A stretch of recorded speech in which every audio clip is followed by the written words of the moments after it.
Greetings, Flesh Wound Horror freaks, and welcome to a special live edition of Flesh Wound Horror. I'm Daniel Shine. That's producer Todd Loya. What's up? Pugs Dread. Namaste. And Mike Kruger. What's up, you sick motherfuckers? So we're here tonight to review a film that we've talked about briefly. I know highly anticipated, and that is Sacrifice, from a brand new film from Epic Pictures and co-directors Andy Collier and Tor Mian. And so we'll get right into it. So Sacrifice, after his mother's death, Isaac and his pregnant wife returned to the birthplace on a remote Norwegian island to claim an unexpected inheritance. During their visit, the couple discovers dark secrets from Isaac's past. Their pleasant trip quickly turns into a nightmare when Isaac and his wife encounter a sinister cult that worships a sea-dwelling deity. All right, so this is based on the Paul Kane short story Men of the Cloth, and of course is a cosmic horror in the tradition of H.P. Lovecraft. So Kruger, I know this is one you've been dying to watch, and what did you think? Did it hit your expectations? First, I'll just say the movie's beautifully shot. The filming location in Norway, I think, definitely complemented the cinematography immensely, and it made for some amazing scenery. I also really dug the uses of color, similar to Color Outer Space. You see that magenta style color getting used a lot throughout in some scenes, and also we got this green Northern Lights type lighting in some scenes too that just looked fucking beautiful and was really stunning. The dialogue I thought was actually pretty well done, because there's these scenes where you're sitting there and you're like, what the fuck is going on? This isn't making any sense. It's very confusing, but it's on purpose to add mystery to the story, and then as the dialogue would further, it'd start to make more sense and come together. I just thought that was pretty cool, the way they did that. I thought the acting was pretty good. Obviously, Barbara Crampton always kills it, and I thought her playing the head cultist was fucking awesome. And our lead actress, Sophie Stevens, who played Emma, I thought also did a really great job. The guy that played Isaac, though, I don't know. I felt like he had a couple of weak performances in some of the more intense scenes. He wasn't terrible by any means, but I don't know. I think he was the weakest of the main characters. As far as effects goes, they're almost all practical, which is great, but there's not that many creature effect or gore going on. That was a little bit disappointing. We get a few cool looking dream sequences that involve some practical tentacles. And we do get a little bit of gore, and what we do get is good, but just don't expect too much, because if you do, I think you're going to be a little bit disappointed. Because on that subject, the trailer for this seemed like it was going to have more of a creature element to it, and it really doesn't, outside of what we do get in the trailer. I know a huge theme of Lovecraftian works are, the fear of the unknown, but man, I really wanted something so bad that we never got, and I was just waiting for it to happen in the final act, and it never did. And I think if I will say, when we go into the spoiler section, what I did want, and I think if we did get that, it would have raised my rating a shit ton. But I do feel like if I would have went in blind and not saw the trailer prior to watching this film, my expectations wouldn't have been as high as they were, and I would have been more satisfied with what we did get, because by no means is it bad. I did still enjoy the movie a lot, and I think the movie's biggest strong suit is it nails that Lovecraftian atmosphere very well. I just think personally it had the potential to be a little bit better. It's paced kind of like a slow burn, and the journey to get to the final act is good, but the ending just kind of was a little bit disappointing and didn't satisfy me completely. Budget restrictions, I'm sure, played a factor in that, but man, what I would have given to see what I wanted to. So overall, I do recommend this movie. But I do say go in blind. Don't watch the trailer for it if you haven't already. And I think you'll be able to enjoy it really way more. I don't see it like breaking anybody's top 5 list, but as far as being a solid Lovecraftian horror that has amazing cinematography, I think it accomplishes both of those things very well. And if you're a fan of Lovecraft's work, especially the Call of Cthulhu story, I would consider this a must-see for those types of people. But also keep your expectations within reason. I think that's probably my best advice. It's a film that, I mean, Lovecraft himself, a lot of the horrors, the visuals are just kind of hinted at. It's definitely not an adaptation to go into expecting carnage. This is definitely a more quiet. I really liked the Scandinavian locations. I think it helped set it apart from maybe feeling like Wicker Man if they shot it in the UK. I enjoyed this. It's not quite the level I was hoping for either. The Paul Kane short story, you can tell there were budget restrictions because I could have seen a little more fantastic elements in here. But again, it's Lovecraft. That's a brooding horror, certainly in the novellas, and heavy Call of Cthulhu influence here, obviously. I really love Barbara Crampton. Her accent kind of comes and goes for me, but I'm not an expert on that accent, so I don't know. Maybe it's a little more authentic than I'm giving it credit for. But overall, Sophie Stevens was really good as Emma. This is basically her movie. She really carries it. I was okay with Ludovic Hughes, who played Isaac. I mean, his character's kind of douchey. He's no Jeffrey Combs. I feel like every Lovecraft story, you're going to get the male lead's going to be compared to Combs at this point. But it is what it is. Beautiful locations. It's not an elite level Lovecraftian cosmic horror flick, but it is above average. What did you think, Pugs? Just other than the ending, I actually really had a good time. Barbara Crampton for me stole the show. I think her fucking accent ruled. Yeah. I like every time she's on screen, and I don't remember how old she is, but like she's eye catching, and it's to this day, good on you. But yeah, her performance was really good. The main girl, what was her name? Nancy Kerrigan looking lady. Stephen, Sophie, the pregnant lady. Thank you. Yeah, she's awesome. I want to see more of her. She was cool. I really felt for her, especially towards the end when she's like had enough of everybody's bullshit. I'm like, yeah, sister, you do that. there should have been She's 60. She's 62. Oh, okay. Damn, she looks good. Yeah. Older, yeah, she looks good. She's like Elvira level. You should be mad. Yeah, but I did kind of want a little more, and this is why I don't like watching trailers all the time, because like that trailer made this look like 100 times better than what it actually is, and it's still really, really good.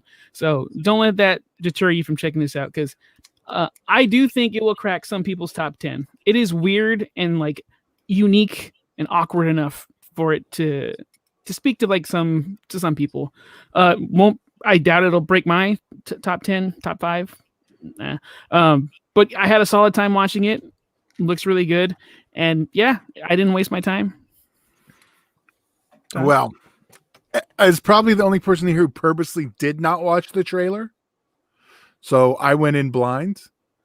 Didn't I really see it on the live thing? Yeah, we watched it on the live show, bro. Half the time I'm doing other stuff. Okay, you motherfucker. I was probably. A couple of my purposely. It was on the hub. Like, you're right. You always accused Dan of it. Busted, you son of a bitch. No, I wasn't. I had to get the other trailers ready. We were kind of doing the show. Producer Todd. Not just I get to come here and talk for a half hour. You were producing something in your pants. Continue, sir. Relax, pal.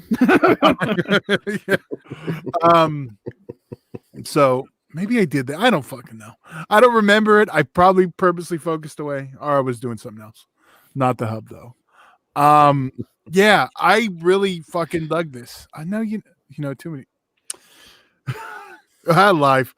I must have just those brain cells must have died because now I kind of remember seeing the trailer. We saw 2 trailers. This one and the deep ones, right? Yeah, Kurt? the deep ones. Yeah, so from, like we saw them really close together, and maybe they combined. Yeah, it's Lovecraft heavy, I think. Yeah. But well, then even with that, the fact that I kind of like that the way it was done. I don't want to get too spoiler. Well, we already said that it's kind of left to your imagination, and honestly, it's left up to interpretation. Is there something? Is there not something? Yeah, I mean, but I mean, it's called faith. I can't say if it'll crack my top 10 of the year. So far this year, it probably was, but we're only like 2 months in. Yeah. Will it stay in past, another few? But I do think most people are going to kind of side with you guys where they tease more of, the Lovecraftian stuff and visually, and you didn't really get that. So I get how that's going to be a disappointment, but I like the ride and I like the characters, and yes, the douchey one, that was what he was supposed to be. So I mean, he did remind me of someone else, but yeah, I don't know if I would have said. Well, fuck you, Todd, because I'm sure you were looking at me. Well, I would have said you, Dan. Oh, okay. There's one scene in particular that I shouldn't be laughing at, but I did, and we'll get to it in spoilers, but I think you all know what I'm talking about. It's a weird tug of war. Yeah. Yeah, they could have involved maybe some of the villagers more too. I think that when I rewatch this movie, because I already want to watch it again now that I know how it pays off, because I think that was just my biggest thing is like it's a very slow burn, with a lot of the stuff in this movie, and I was expecting this insane, like crazy ass ending, and it just really never gets to that point. But I think if I watch it again, my rating will be higher than what it is. So yeah, Pugs, you said you didn't really you didn't like the ending, right? I was disappointed. I mean, it's satisfactory enough, but yeah, and I'm fine with some of the ambiguity, but like it could have been a little more bombastic or a little, I don't know. For going that slow, it could have been a little bigger than what we got. Yeah. I don't hate it, but like it was just there. Like, all right, next. But everything else up until then, fucking A. Well, and also a debut from Johanna Adi Dahl, who plays Barbara Crampton's daughter. Yeah, she did a good job at like playing that really awkward character. Yeah, I think her and Sophie Stevens, actually, honestly, all the female cast members in this movie really fucking killed it.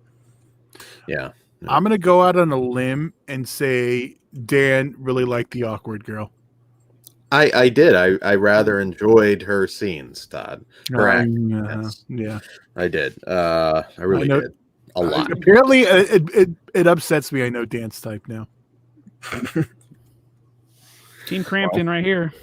Yeah, me too, man. Like, man, she it's insane. Like you said, Pugs, basically Elvira status. Mm-hmm. I mean, she looks just as good as she did 30 years ago. It's fucking crazy.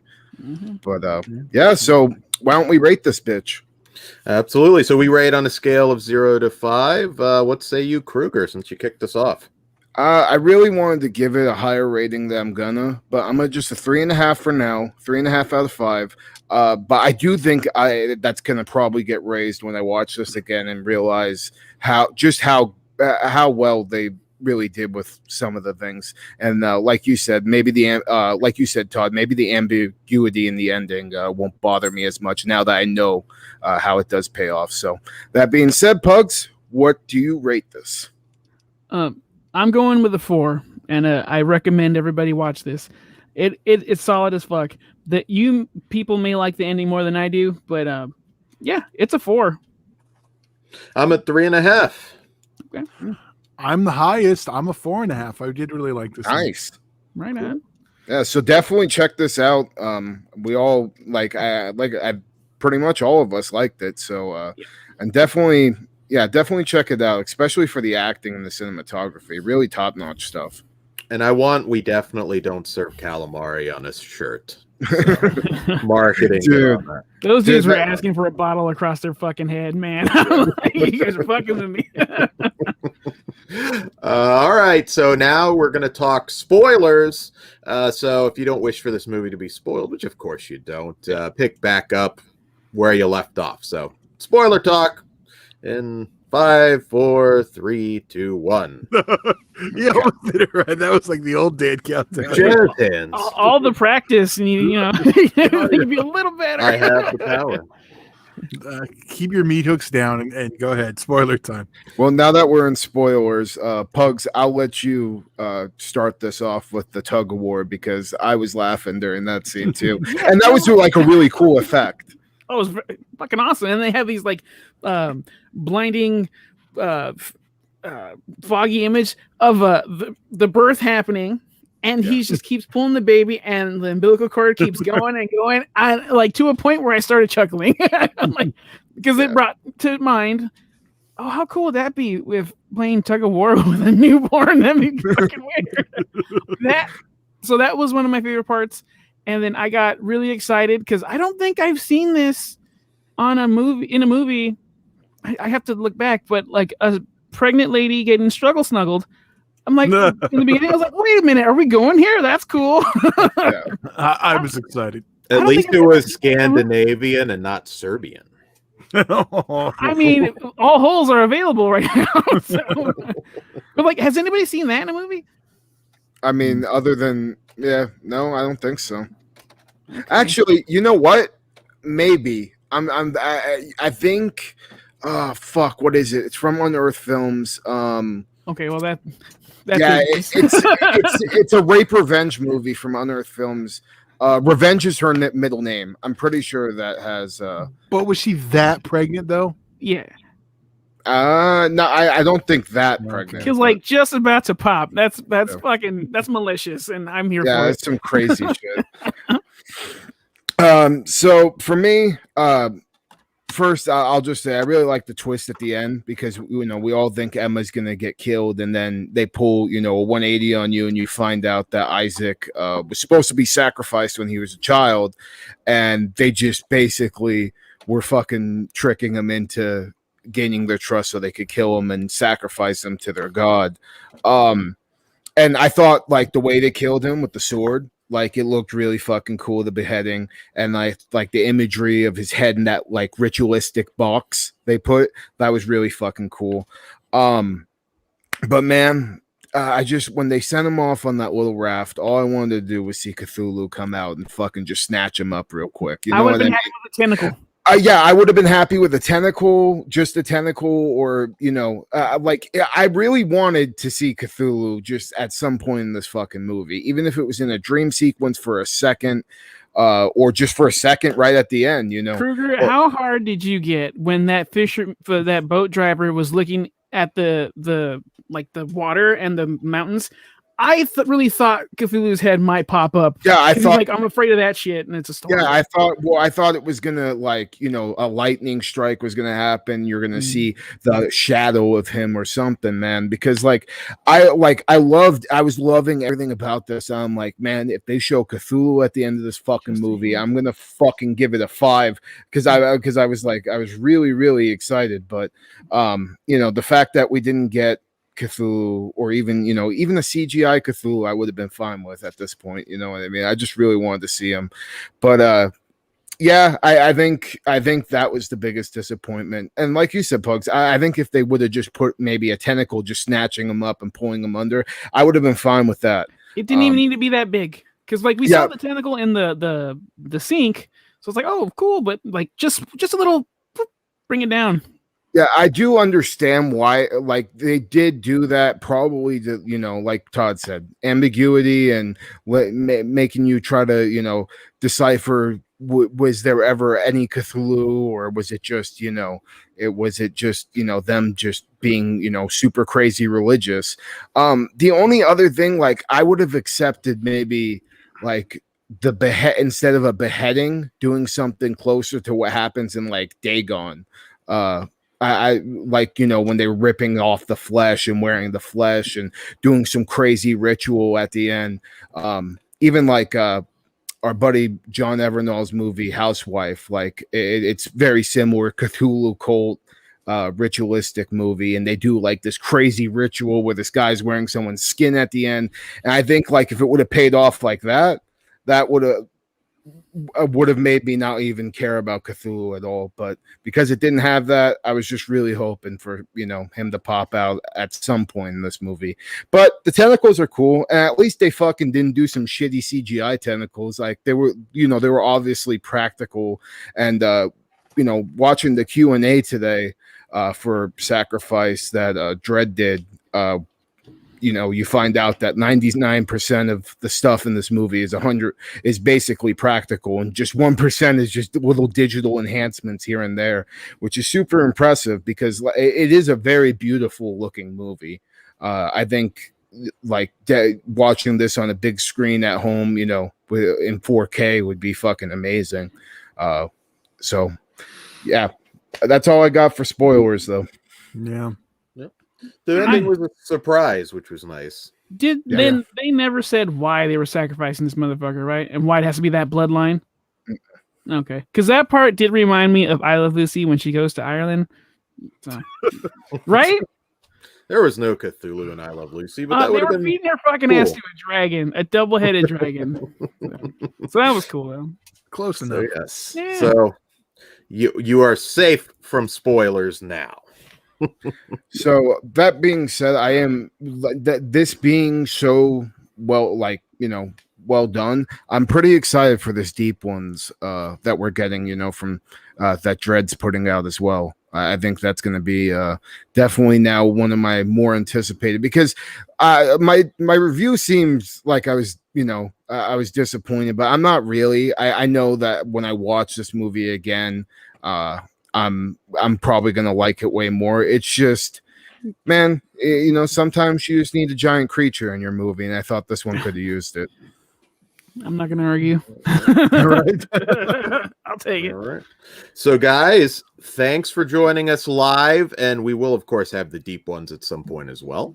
And yes, so if you haven't done it, be sure to like, share, and subscribe here on YouTube, and hit that notification bell. That really helps us out, and we appreciate it. And don't forget, we have the brand new website that should be up anytime now. yes, fleshwoundfeatures.com. Check that out. Also, don't check yet. It's still the old check. It's getting You can there. check it out. It's going to have some awesomeness coming up. Also, patreon.com/fleshwoundfeatures. We appreciate your support for exclusive, original, early, uncensored content, all that good stuff. And and also this Thursday, check me out with Pizzal and the gang on Region Free. And that's all right. Dan, don't embarrass us over there. Tell everyone we say hello. So I will try not to. Well, but it's okay. You can follow us on all this bullshit over here. All the social medias, we're there. And with that, gentlemen, let's say good night and get the hell out of here. Good night. You serve calm, Mari. Dream well.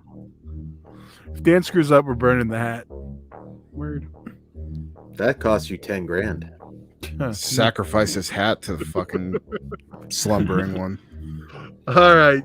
Cthulhu in my hat is unstoppable.